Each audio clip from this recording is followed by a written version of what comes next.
Parents take sister on vacation instead of me. She ends up ruining the trip and getting arrested. Now they finally see her true nature.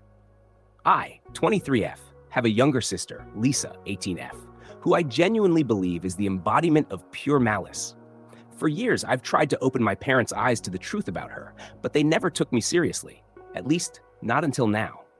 For context, my relationship with my parents has always been somewhat tense, largely due to Lisa. They absolutely idolize her because my mother suffered a miscarriage before Lisa was born. That loss devastated her, and when Lisa arrived a few years later, she became their miracle baby, a symbol of hope that helped them heal. They lavished her with attention, making her the center of our family's universe. To be clear, I cared about my sister when we were kids, but over time, I began to see her talent for deception, a skill my parents remained blind to.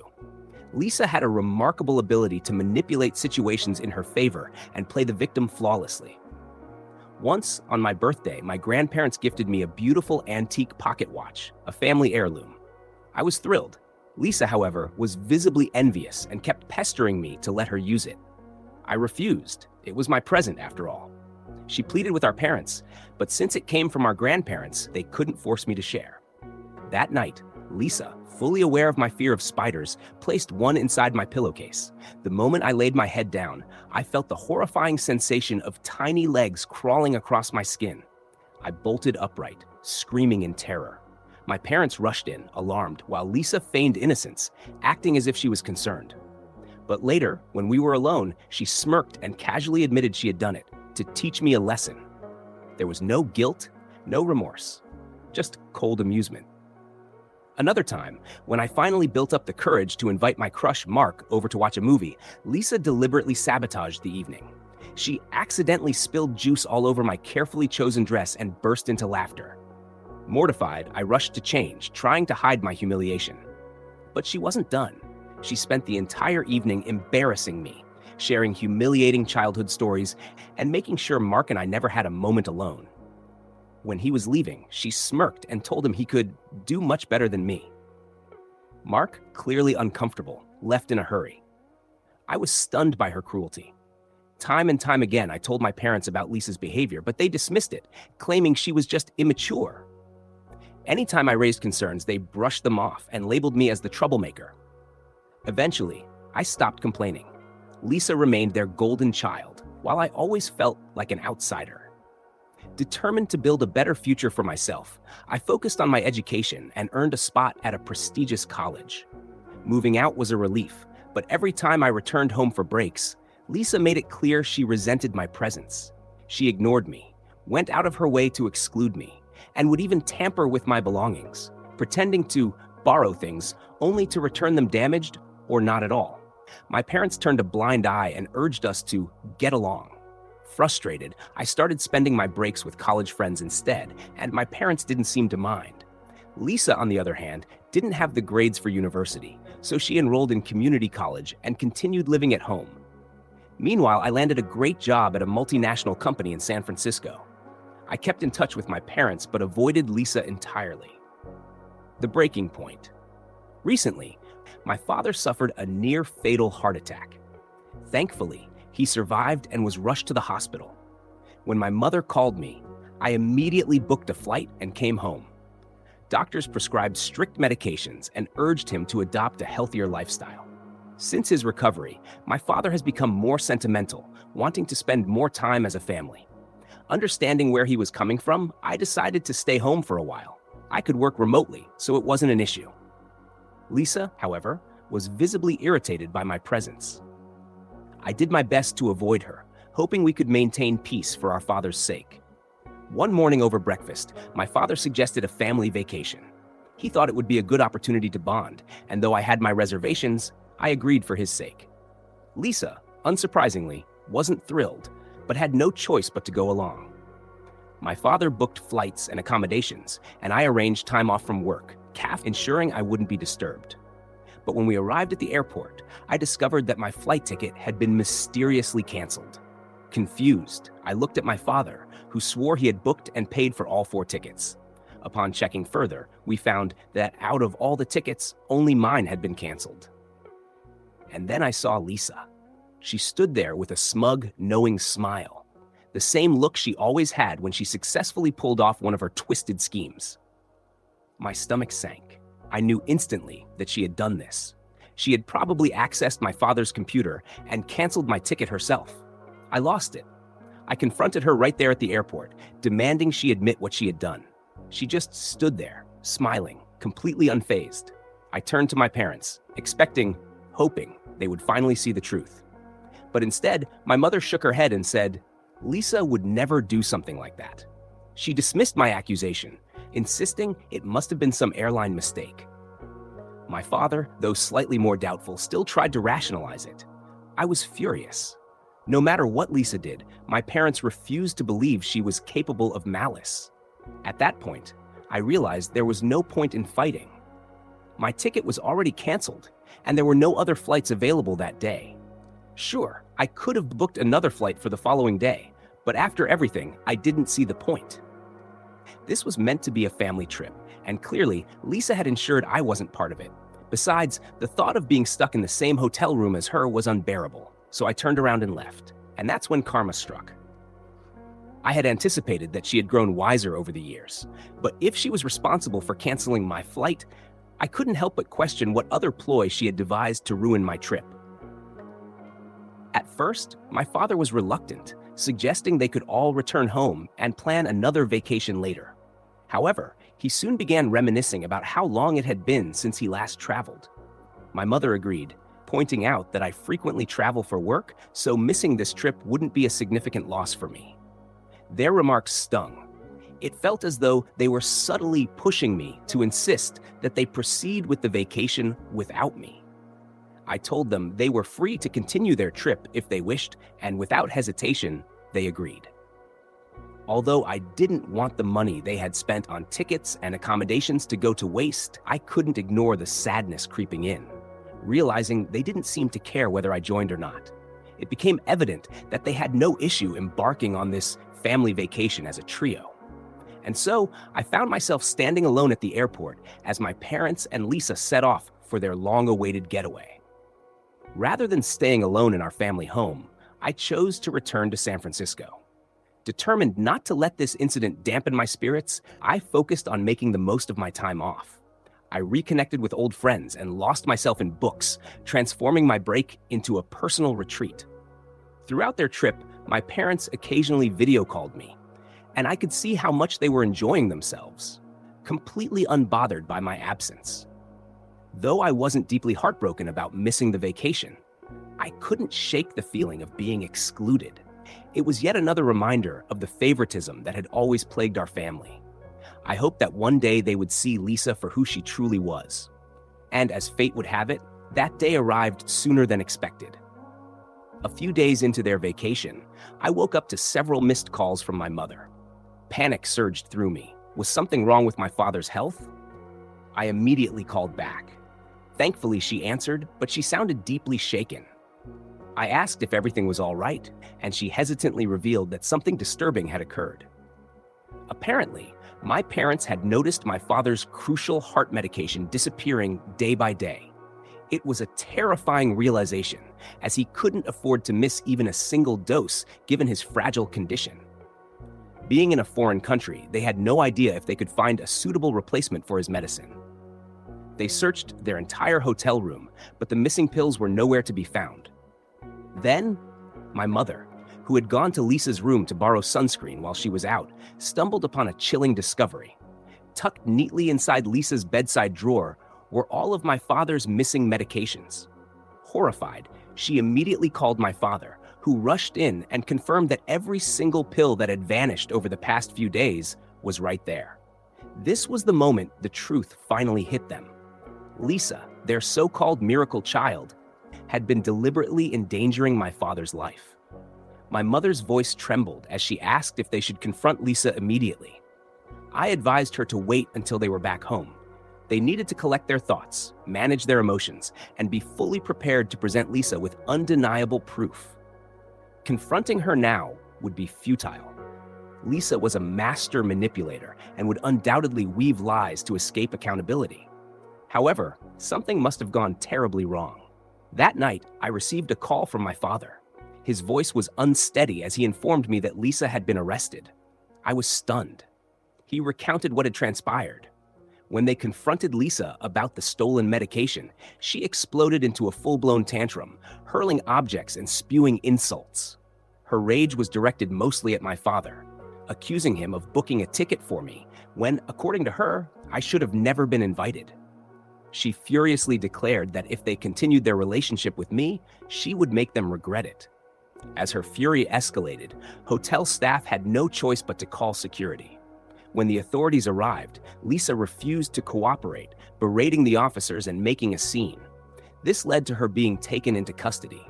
Lisa was set to be released within 24 hours, and there was nothing my parents could do at that moment. Desperate to return home after this ordeal, they tried to reschedule their flights, only to discover that their passports and wallets were missing. It quickly became apparent that Lisa had either disposed of or hidden their documents, leaving them stranded in a foreign country with no identification or money. I suppose this was the first time my parents truly saw Lisa for who she was. My mother, who had spent years defending Lisa, was now pleading with me for help. She was overwhelmed, disillusioned, and devastated by the realization of her angelic daughter's true nature. I assured them not to worry. I would send money through Western Union, but they needed to find their passports first. I was certain Lisa hadn't destroyed them. For the first time, my parents were recognizing the truth I had known all along. And for the first time, they were grateful to me. They apologized. Despite everything, I was there to help them, even after they had excluded me from this trip. Though part of me wanted to forgive them, it was hard to ignore the years of neglect and favoritism that had pushed me aside. So, am I wrong for not instantly forgiving them? They were quick to dismiss me, but the moment they faced hardship, they came running back. Update. Every day, my parents call me with updates, and my anxiety about their situation continues to grow.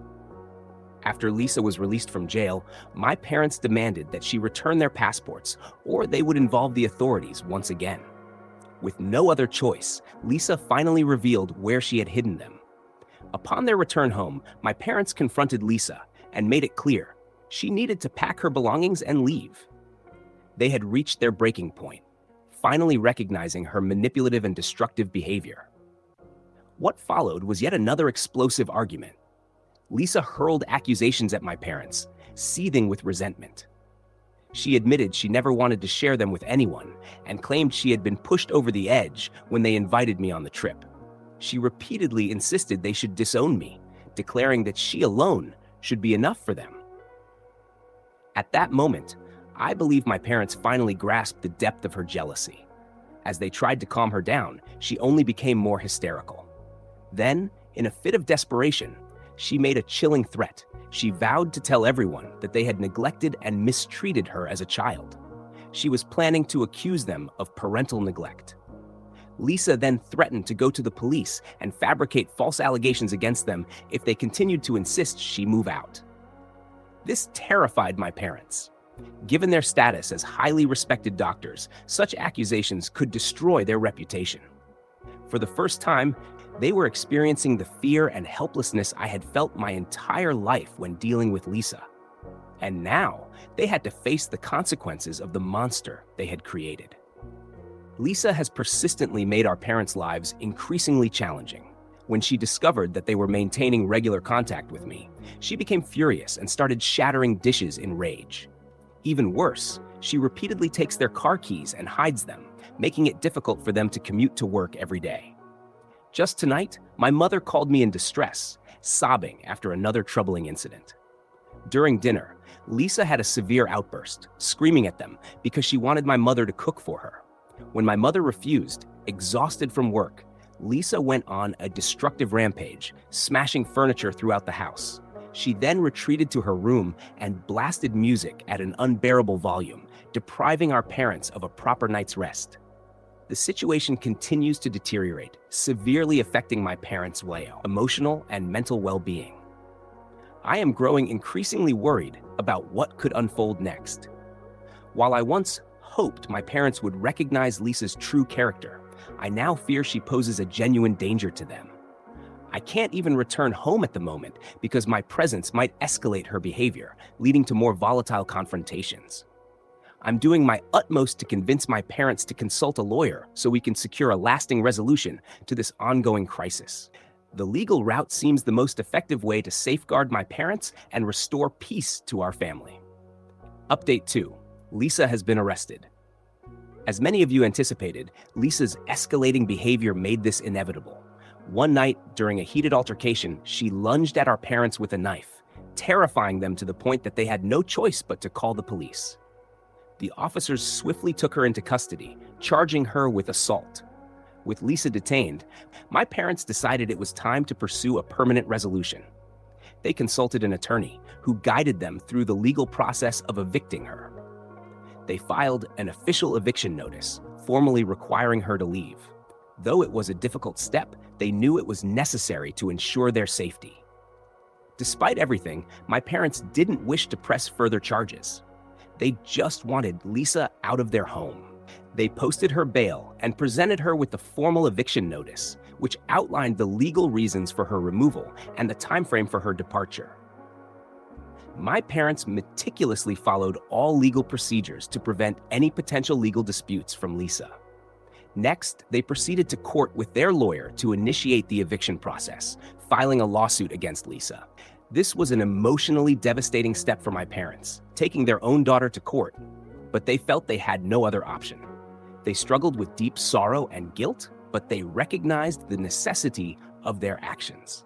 Eventually, the court issued an official order mandating Lisa's removal. If she refused to leave voluntarily, legal authorities would have the right to enforce her eviction.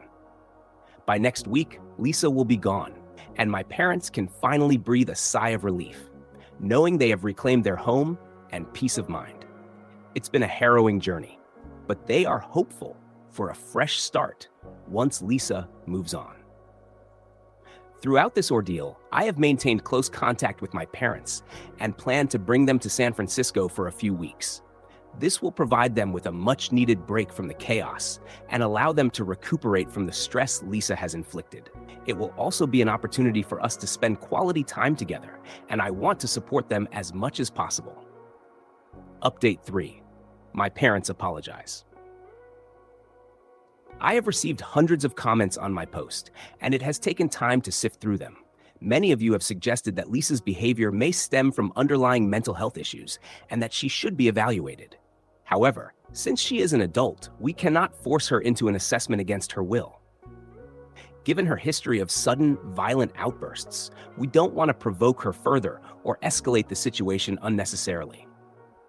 As mentioned in my previous update, my parents flew to San Francisco to spend some time with me, seeking a temporary escape from the turmoil they endured. Last night, as we gathered around my cozy dining table, my parents finally opened up to me. Their voices filled with humility and regret. They admitted they had been blind to Lisa's true nature for years and pleaded for my forgiveness. My father expressed deep remorse for disregarding my warnings. He confessed they never imagined Lisa would turn out this way and had failed to see the reality hidden beneath her deceptive charm. My mother echoed his sentiments, acknowledging the gravity of their mistake in dismissing my concerns about Lisa's actions. Her voice trembled as she spoke of the pain she felt, realizing how they had neglected me by prioritizing Lisa.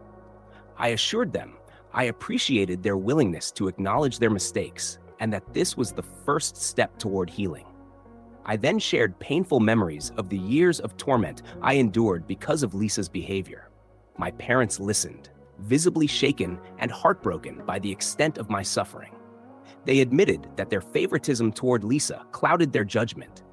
Since they had never expected to conceive her, they had always seen her as their miracle baby, which led them to overlook her flaws. With sincere voices, they begged for my forgiveness for all the years of neglect. It was a bittersweet moment. I had longed for this recognition, yet it came under painful circumstances. While this was far from the ideal way to mend our fractured relationship, it was a pivotal moment, one that finally brought much-needed honesty and clarity to our family dynamic. For the first time in years, we were genuinely confronting the issues that had torn us apart. I told them I needed time to rebuild trust, and we agreed to work through it together. For now, I am focused on cherishing the time we have while they are here with me. Update 4. Moving forward. As the days passed, my parents and I spent more time together, exploring the vibrant streets of San Francisco, enjoying leisurely meals, and simply appreciating each other's presence. It has been a journey of reconnection, one that has required effort from all of us to mend the bonds strained by years of denial and favoritism. I now realize that their decision to visit me wasn't just about distancing themselves from Lisa. It was about reclaiming the family they had nearly lost. They needed a fresh start, and so did I. We've since had extensive discussions about Lisa. She is currently staying with a friend, but despite everything, my parents can't simply abandon her. As her parents, they still feel a profound responsibility toward her, even though her actions have been deeply damaging. We've come to terms with the possibility that Lisa's behavior might not be mere defiance, but could stem from deeper psychological issues. We want to explore the option of a mental health evaluation, but since she is an adult, we cannot force her into one. Instead, we hope to encourage her to seek help voluntarily. Once they return home, my parents plan to reach out to Lisa and see if she is open to a conversation. I have chosen to distance myself because she harbors deep resentment toward me, and I don't want to provoke her further. For her safety and ours, I have urged my parents to meet her in a public setting where she will be less likely to act out.